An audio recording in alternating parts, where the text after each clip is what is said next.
ಹೀಗೆ ದೂರ ತಳ್ಳುವುದು ಸರಿಯೇ ಸ್ವಾಮಿ? ದಯಾಮಯನಾದ ನೀನು ನನಗೇಕೆ ನಿರ್ದಯಿಯಾದೆ ಪರಮಾತ್ಮ? ಕೃಷ್ಣ,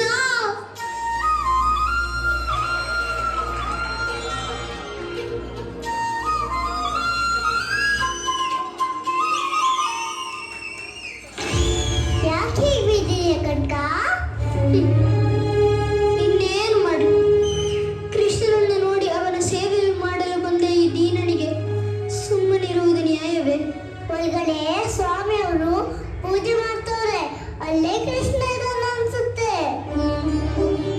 ಸರಿ, ಅವನ ದರ್ಶನ ಆಗೋವರೆಗೂ ಇಲ್ಲೇ ಉಪವಾಸ ಮಾಡಿ ಪ್ರಾಣ ಬಿಡ್ತೀನಿ. ಹಾ ಅಯ್ಯ, ಉಪವಾಸ ಮಾಡಿ ಪ್ರಾಣ ಬಿಡೋದು ಮಹಾ ಪಾಪ.